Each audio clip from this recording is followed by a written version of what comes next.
السلام علیکم۔ بیماریوں سے بچاؤ کا آسان نسخہ۔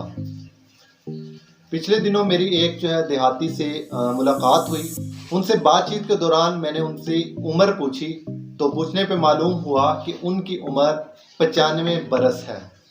تو اس کی والدہ کا جو انتقال ہوا وہ 105 برس کی عمر میں ہوا۔ میں نے ذرا ہچکچاہٹ سے ان سے پوچھا کہ آپ کی صحت کا راز تو بتائیں۔ کہنے لگے بس بیمار نہ پڑو۔ میں نے کہا یہ تو ہمارے بس کی بات نہیں۔ وہ ذرا ہنس کے کہنے لگے کہ بس کی بات ہے۔ میں نے کہا آپ بتائیں نا، میں ضرور عمل کروں گا۔ میرے قریب آ کر آہستہ سے کہنے لگے کہ بسم اللہ پڑھے بغیر کوئی بھی چیز منہ میں نہ ڈالیں، چاہے پھر وہ پانی کا قطرہ ہو یا چنے کا دانہ۔ میں خاموش سا ہو گیا۔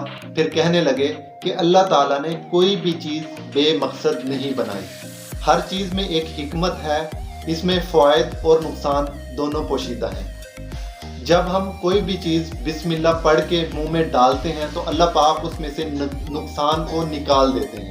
ہمیشہ بسم اللہ پڑھ کر کوئی بھی چیز کھاؤ اور پیو اور دل ہی دل میں اللہ پاک کی ذات کا شکر ادا کیا کرو، اور جب وہ چیز ختم کر لو تو ہاتھ اٹھا کے شکر ادا کرو، تو کبھی بھی بیمار نہ پڑو گے۔ میں نے کہا انشاءاللہ اب میں اور آپ سب یہ کوشش کریں گے کہ بسم اللہ کے بغیر کوئی چیز بھی نہ کھائیں پیئیں۔ جب میں سلام کر کے اٹھنے لگا تو ہاتھ پکڑ کے کہنے لگے کہ جاتے ہوئے کھانے کے حوالے سے ایک اور بات بھی سنتے جاؤ۔ کہنے لگے اگر کسی کے بھی ساتھ بیٹھ کے کھانے لگو تو کبھی بھی پہل نہ کرو۔ کہنے لگے اگر کسی کے ساتھ بھی بیٹھ کر آپ کھانا کھا رہے ہو تو یہ بھول کر بھی پہل مت کرو، چاہے کتنی ہی بھوک کیوں نہ لگی ہو۔ پہلے سامنے والے کی پلیٹ میں ڈالو کہ جب تک وہ شروع نہ کر دے، پہلا لقمہ منہ میں نہ ڈال لے، تب تک آپ شروع نہ کرو۔ میری ہمت نہیں پڑ رہی تھی کہ میں ان سے اس کا فائدہ پوچھوں، تو پھر خود ہی کہنے لگے کہ اس سے آپ کے کھانے کا صدقہ ادا ہو جائے گا، اور ساتھ ہی اللہ بھی راضی ہو جائے گا کہ آپ نے سب سے پہلے اس کے بندے کا خیال رکھا۔ تو یاد رکھیے گا، غذا جسم کی اور نماز روح کی غذا ہے۔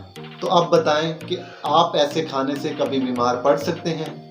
دین کی چھوٹی چھوٹی باتوں سے ہم اور ہماری اولادیں کس قدر محروم ہیں کہ جن کے فوائد آخرت کے علاوہ دنیا میں بھی بے شمار ہیں، لیکن ہم فلی طور پر ان چیزوں سے غافل ہیں۔ اس لیے تو ہمارا معاشرہ زوال پذیر اور برائی میں ڈوبا ہوا ہے۔ اللہ پاک ہمیں عمل کرنے کی توفیق دے، آمین۔ تھینک یو سو مچ۔ اللہ حافظ۔